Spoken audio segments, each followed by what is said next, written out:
Hola, bienvenidos a la parte 3 de la Guerra Fría. Hoy hablaremos sobre el famoso Nicaragua.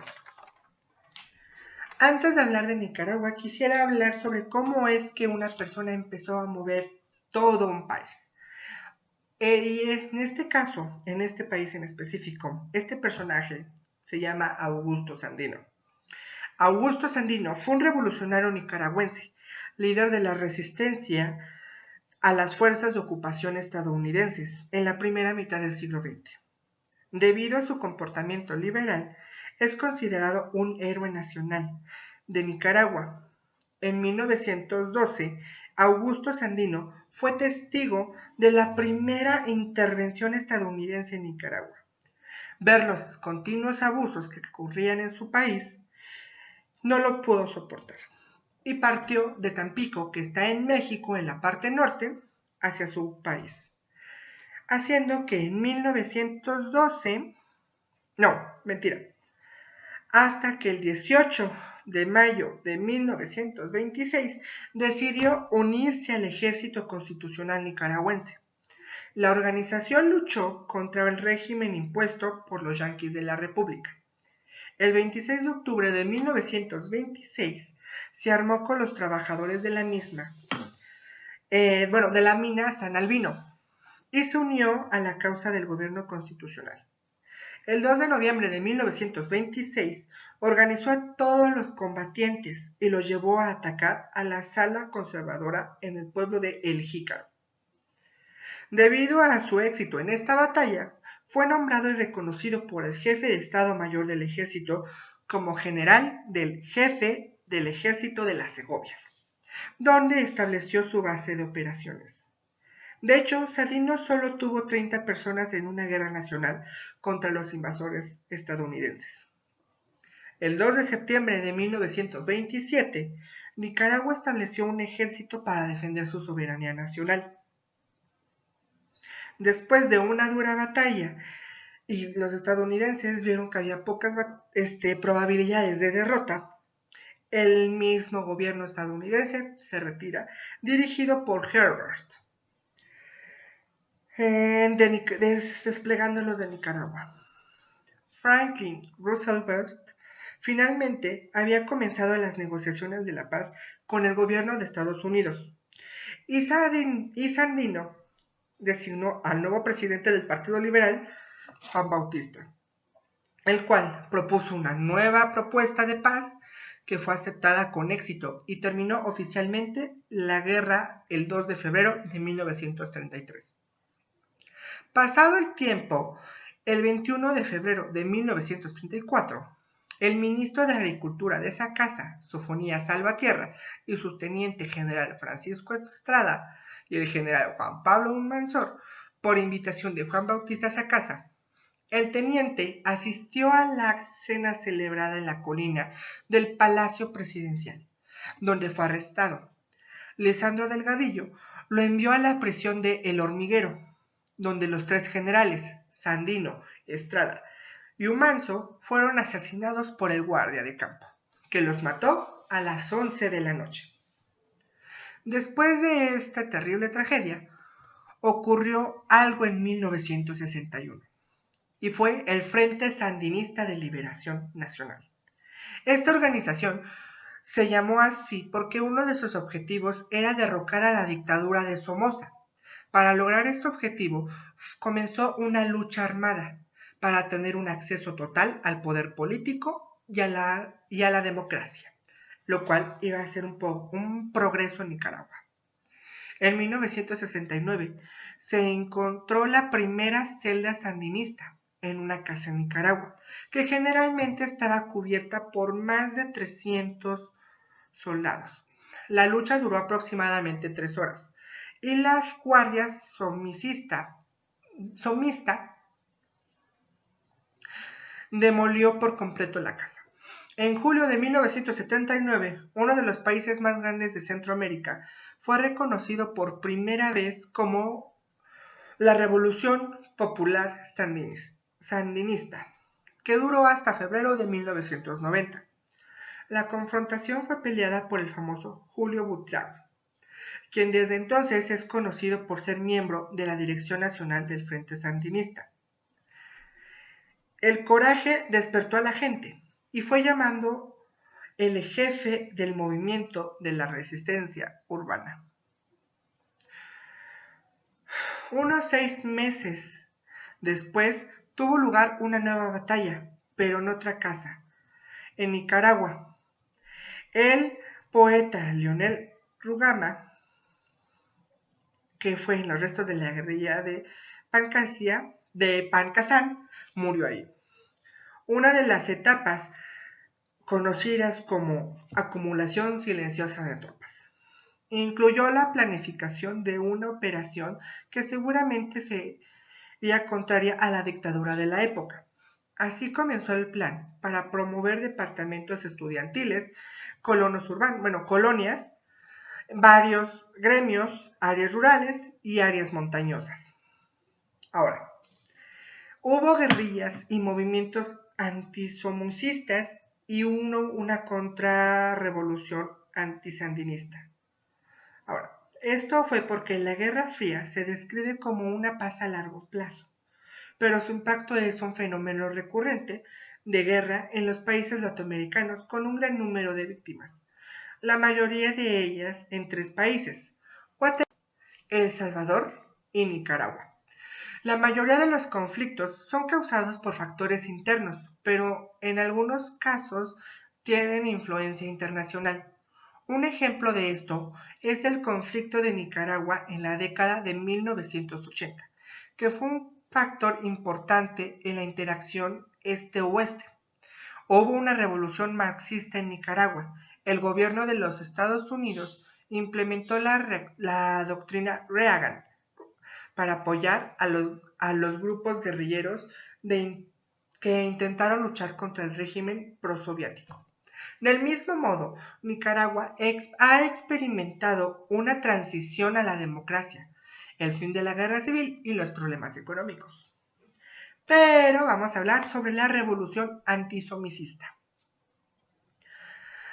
La dinastía Somasa fue ejercida por 3 miembros de la misma familia con poder efectivo en Nicaragua durante 43 años. Como fundador, Anastasio Somasa García, que permaneció en el poder después del golpe de Estado en 1936, hasta que fue asesinado por un poeta en 1956, y fue sucedido por su hijo Luis Somasa Davalle, hasta su muerte en 1966.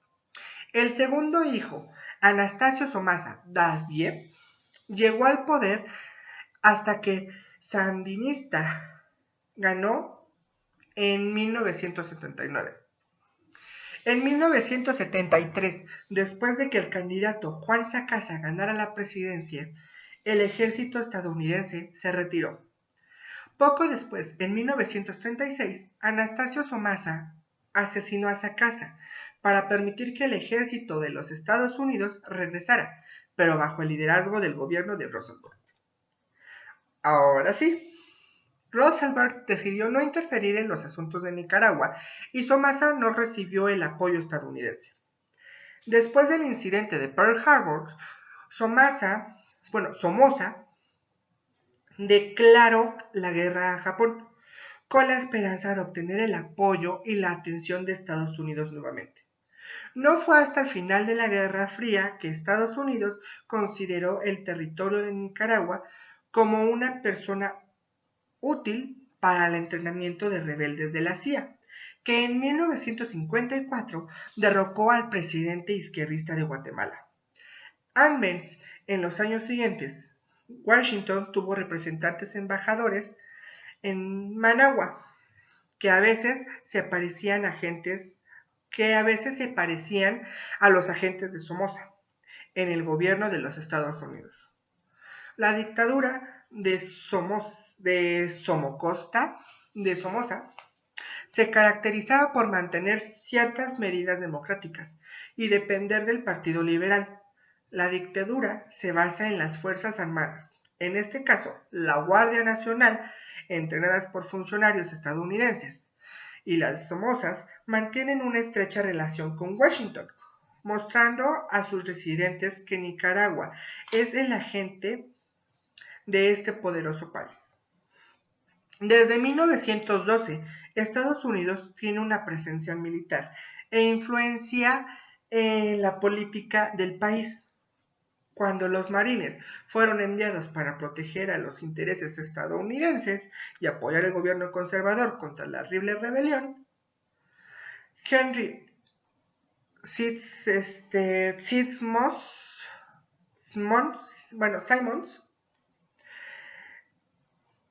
el representante del gobierno de Estados Unidos, se desempeñó como el ministro de guerra y terminó la guerra civil en 1972.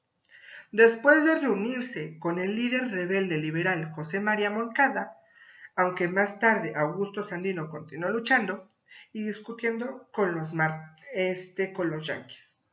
Ahora, vamos a hablar sobre la revolución.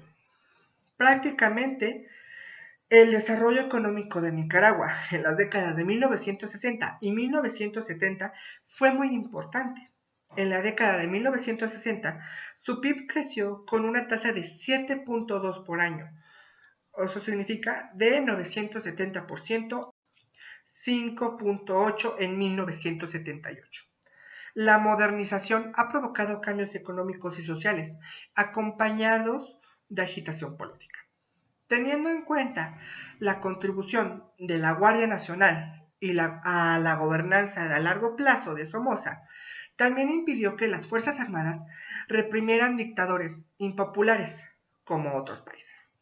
El poder y el éxito de los Somoza no son como los de algunos hombres de negocios, porque Anastasio Somoza se centra en monopolizar el poder político y monopolizar la mayoría de las actividades más rentables.